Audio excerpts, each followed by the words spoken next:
મહીસાગર જિલ્લાના કડાણા તાલુકાના મોટીરાટ, રોયણિયા, રાઠડા, નાનીરથ, સરસવા ઉત્તર સહિતના અન્ય ગામમાં પણ વાવાઝોડાએ કાળો કહેર વર્તાવ્યો હતો. ભારે વાવાઝોડું ફૂંકાતા નુકસાન પહોંચ્યું હતું. કેટલાક ઘરવાસીઓ ગરવિહોણા પણ બન્યા હતા. પશુઓનો ઘાસચારો પણ હવામાં ઉડવા લાગ્યો હતો. વધુમાં પવનની ગતિ એટલી તીવ્ર હતી કે બાઇક જેવા ઉભેલા દ્વિચક્રીય વાહનો પણ આપોઆપ નીચે પડવા લાગ્યા હતા. મોટા વૃક્ષો અને વીજળીના પોળ અને ભાર તૂટવાના કારણે રસ્તાઓ બંધ થયા હતા. આ કારણે એકબીજા સંપર્ક તૂટ્યા હતા. વાવાઝોડું એટલું ખતરનાક સાબિત થયું કે 200 વર્ષના સ્થિત મોટા વૃક્ષો પણ ધરાશાયી બન્યા હતા.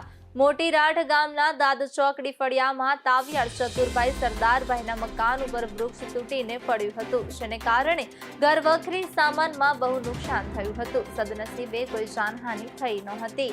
કેટલીક જગ્યાએ તો મકાનની દિવાલો પણ ધસી પડી હતી. આંબા ઉપરથી આશરે 500 કિલો કાચી કેરીઓ તૂટીને નીચે પડી હતી. ગ્રામજનો દ્વારા વીજ કંપની દ્વારા જર્જરિત લાઇનનું ઝડપથી સમારકામ કરવામાં આવે, સાથે સાથે સરકાર આ નુકસાન માટે તાત્કાલિક સહાય આપવામાં મદદ કરે.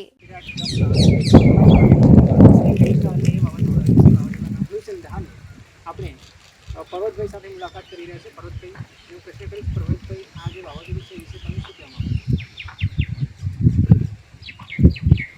વાવાઝોડું એટલું બધું સર આવ્યું કે 160 કિલોમીટર ઝડપે અને મોટા મોટા વૃક્ષો ધરાશી ગયા અને ઘરોને નુકસાન થયું. તો હવે જે વાત કરી છે તમે કે ઘરોને નુકસાન થયું છે, વૃક્ષો ધરાશાયી થયા છે, બરાબર છે. તો હવે સરકાર પાસે તમે શું ઈચ્છા રાખો?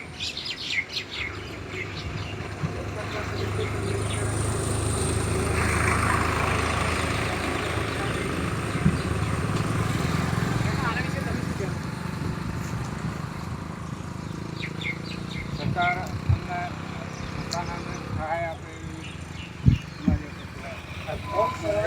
વાત એ છે કે જે નુકસાન થયું છે, નુકસાનનું અમે બધું સરકાર છે જેમ બને તેમ સહાય આપે. એ બાબતનું જે ઘર માલિકો છે, ગ્રામજનો છે, એમનું નામ લીધું છે. મણિલાલભાઈ, તમે શું કહેવા માંગો છો?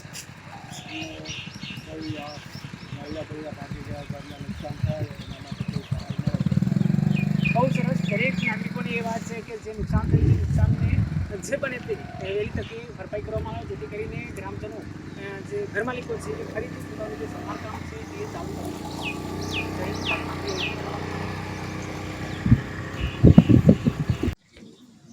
આજ રોજ મોટીરાટ ગામના દાચોકડી વિસ્તારમાં ચતુરભાઈ સરદારભાઈ તાળિયાના ઘરે આપણે છે વાવાઝોડાના કારણે જે નુકસાન થયું છે એ નુકસાનના અનુસંધાને વીજ18 તરફથી મુલાકાતે આવ્યા છીએ. તો આપણે પૂછીશું રસીનભાઈ, આપણા ઘરની અંદર જે ગઈકાલે વાવાઝોડું આવ્યું તે વાવાઝોડાથી શું નુકસાન થયું છે મને જણાવો. હા સર, કેમ કે વાવાઝોડું આવ્યું, વાવાઝોડાથી ઢેમરો સાઈડમાં તો ઘરના બાજુમાં ઢેમરો આખો એમ કે ઘર ઉપર પડ્યું. ઘર ઉપર પડવાથી આખું એમ કે અનાજ હતું, આવા તેવા એમ કે અમારા વાસણ હતા, આવું જેવું બધું એમ કે ખરાબ થઈ ગયું. બરાબર. ને હું જીસીબી સવારે 8 વાગે લાવી અને ઢેમરો એમ કે સાઈડમાં કરાવ્યો હતો. બરાબર. એમાં એમ કે કોઈ અંદર કોઈ ઘરમાં બધું નથી, બધું પાકું અને બધું અનાજનું બનાવ જેમ કે કપડાંથી બધું ખરાબ થઈ ગયું છે. બીજું બધું જે ઘરની અંદર પશુઓ તો પછી તમારા જે ઘરના સભ્ય તેમને કોઈ નુકસાન થયું છે ખરું? એમાં કોઈ બીજું એમ કે ઘરમાં કોઈ માણસને કે આવું તેવું કંઈ લાગ્યું નથી, પણ બાકી અંદરનું કંઈ વાસણ હે આવું તેવું તિજોરી કબાટ કપલા અમારા દાણાના એ બધા એમ કે ખલાસ એમ કે થઈ ગયા સાહેબ. બધા એમ કે પાકું ને કોઈ એમ કે હાથમાં આવ્યું નથી. બરાબર છે. કહેવાનો મતલબ તમારો એ છે કે ઘરની અંદર જે રોજિંદી જીવનની વસ્તુ હતી દરેકને નુકસાન થયું છે, હા, બરાબર ને? હા. તો હવે તમે સરકાર પાસે શું આશા રાખો? સર, અમે સરકાર પાસે થોડી અમને એમ કે મદદ મળે તો સારું એવી રીતના આશા રાખી શકીએ. બહુ સરસ. તો આ જે વાત થઈ છે નુકસાન છે અને આ બધું જોઈ રહ્યા છે આપણે કે જે આખે આખું જે વર્ષ છે જેના કારણે તમામ વસ્તુ ઉપર નુકસાન થયું છે. નસીબની વાત એ છે કે જે સજીવને કોઈ જાનહાનિ નથી થઈ, એ બહુ નસીબ સંજોગો સાથે સારી બાબત ગણાય છે. વી18 તારીખ 3/6/2024 સાંજના સુમારે છે અચાનક કુદરતી આફત આવી પડી, જેને આપણે વાવાઝોડું કહે છે. વાવાઝોડાના અનુસંધાને મણિલાલ તાળિયા બાબુભાઈના ઘરની મુલાકાત લેવા આવ્યો છું. બાબુભાઈ સાથે ચર્ચા કરીશું. બાબુભાઈ, ગઈકાલે જે વાવાઝોડું આવ્યું છે એ વિશે આપ શું કહેવા માંગો છો? સાહેબ વાવાઝોડું જ્યારે આવ્યું ત્યારે તો બાઈકો પણ ઊભેલી બાઈકો પણ ઊભી ગઈ હતી, એટલું વાવાઝોડું હતું. હવે કેટલું વાવાઝોડું હતું તો અમે કંઈ માપી નથી શકતા, પણ કશું રહ્યું નથી. આ આપણે નજર જોયું કે મકાન, લાઇટના થાંભલા, ઝાડ, ઘરમાં દોણા, ખાવાના અનાજે નથી રહ્યું, ખાટલાએ હુવા નથી રહ્યા, તમામ તૂટી ગયું. આ એક બાજુ બધું દેખાય છે. એટલે કહેવાનો મતલબ કે તમે આ વાવાઝોડું છે ભયાનક છે, એની સ્પીડ કેટલી હતી તમે બતાવી શકો છો? સ્પીડ તો સાહેબ ગાડીઓ ઊભેલી બાઈકો હતી એ ઉડી ગઈ. બાઈકો ઉડી ગઈ એટલે હવે એનું તો હવે શું કહી શકીએ હવે કેટલી સ્પીડ હતી. બરાબર છે, એટલે કે બહુ ભયાનક છે. આ ઝાડા નથી રહ્યા, લાઇટના થાંભલા નથી રહ્યા, લાઇટના મીટર આ મારું તો પૂરેપૂરું મકાન આ જો આ બાજુ આ મીટરે હાલું આખું આ લાઇટનું મીટર હાલું પડેલું. મીટર હોત આખા થાંભલા ઉડી જાય તો ઉડી જાય, પણ મકાનના એક પણ બિલ કે ખાટલો કે ખાવાનું અનાજ કે કશું જ નથી, બધું ઉડે. આ જે વાવાઝોડું છે તમને લાગે છે કે તમારા વિસ્તારની અંદર એટલું છે કે બીજે ક્યાંય લાગે છે? બધે હગે વગે જેટલે બી જગ્યાએ મેં ફોન કર્યો ને કોઈ જગ્યા કોઈ એમ નથી કહેતું અમારી પંચાયતમાં કે મારે નથી થઈ ગયું. દરેક જગ્યા આ જ હાલત છે, કોઈ મકાન રહ્યું નથી કોઈને. મારે તો દિવાલ પણ નથી રહ્યા. તમારે નજર તમે જોવો કે કશું રહ્યું નથી, બેહવાનું એટલે રહ્યું નથી, ખાટલો નથી રહ્યો કે ગોદડી નથી કે અનાજ નથી રહ્યું કોઈને. બધું જ સાફ પૂરું થઈ ગયું. તપેલા તો ગામડે રાંધી ખાવાના. એટલે કહેવાનો મતલબ એ છે કે આ સમગ્ર વિસ્તારની અંદર જે કુદરતી આફત છે આવી પડી છે, બરાબર? દરેક જગ્યાએ કોઈને કોઈનું ઘર કે આ પંચાયતમાં કોઈનું મકાન એવું રહ્યું નથી કે કોઈને વાવાઝોડું નથી નડ્યું. તો હવે તમે જે સરકાર પાસે કોઈ આશા રાખી છે ખરી? બસ તો હવે સરકાર જે આપે એ એના જ ઉપર અમારી પણ અત્યારે ભગવાન સરકાર છે, અત્યારે તો અમારું કોઈ જ નથી. આજે તારીખે તો રહેવાનું કચું નથી.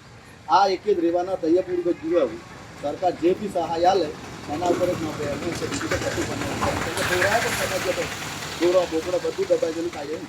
પછી આજની તારીખે જોવા જઈએ તો ગઈકાલે જે વાવાઝોડું આવ્યું છે અનુસંધાનની અંદર બાબુભાઈ ટાવિયાના ઘરની મુલાકાત લીધી છે. જે વાસ્તવિક રીતે વિડીયોમાં જોઈ શકીએ છીએ આપણે કે જે એમનો શેડ હતો એ શેડ સાથે સાથે વીજળીના તાર છે, વીજળીના પોલ છે પણ તૂટીને પડેલા છે, મોટા મોટા વૃક્ષો છે એ ભોય તળિયે થયેલા છે. આ સમગ્ર વિસ્તારની અંદર જે વાવાઝોડું છે એ હાહાકાર મચાવી દીધો છે. હવે આ જે ઘર માલિકો છે, ગ્રામજનો છે, એમની એક અપેક્ષા છે કે જે વાવાઝોડું છે કુદરતી આફત છે અને એક મોસ્ટ મોટું નુકસાન થયું છે તો એ નુકસાનની ભરપાઈ કરવા માટે સરકાર જે બને તે સહાય કરે એવી ઈચ્છા વ્યક્ત કરી રહી છે.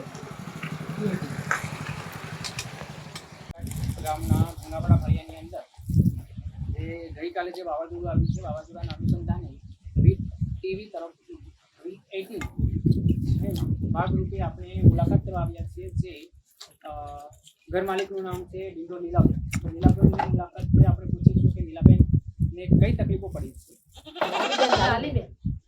લાલીબેન શું કહેવા માંગો છો?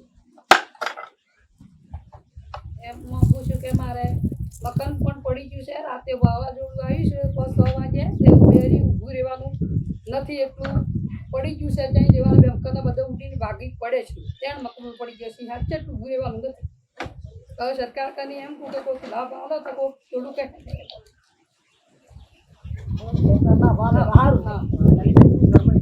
તમારા છોકરા છે છોકરાથી મજૂરી કરીશું. મજૂરી કરે? હા, મજૂરી કરતા કરવાના અત્યારે ઘરમાં તમે એકલા જ છો? એકલા છે બાયડી છે. સરકાર પાસેથી શું આશા રાખો? જો આશા રાખું કે મુજબ લાભ આલે તો કોઈ મારે ઊભા થાય, થોડી ઘણી સહાય આલે કોઈ ઊભા થાય ઘરમાં એમ. આવું બીજું કોઈ જગ્યાએ બનેલું છે? બીજી જગ્યાએ હવે બનેલું છે, આગળ બનેલું છે. તેના ગામની અંદર આવું છે.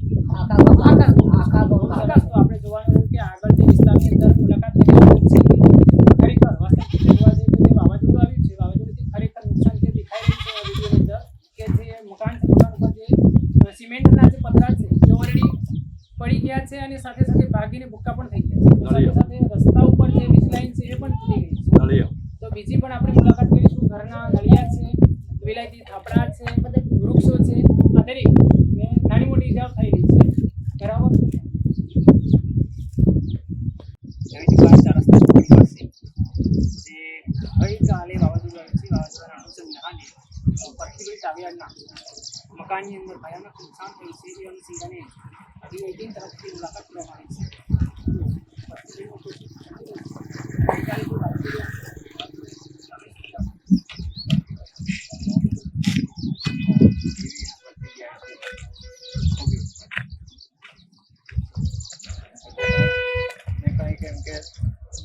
દેખીને વળતર આપણા ઘટાડી સારી વાત છે.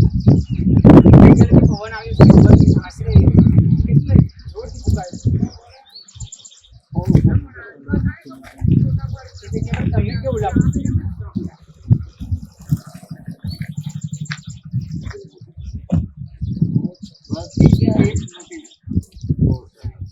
હવે તમે જે વાત થઈ છે બરાબર છે, નુકસાનમાં નુકસાન દેખાઈ રહ્યું છે એના માધ્યમથી, તો એની પાછળ હવે પછી તમે જે સરકાર પાસેથી કંઈ આશા વ્યક્ત કરી રહ્યા છો, તો આશા રૂપે તમે શું કહેવા માંગો છો?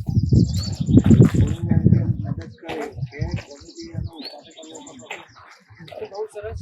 બાકી સરકાર પાસેથી એવી આશા છે કે જે સહાય થાય, સહાય એવું પણ છે કે સમગ્ર ગુજરાત આવી જે પરિસ્થિતિ વન સરકાર છે જે સહાય થાય રાખી રહ્યા છે.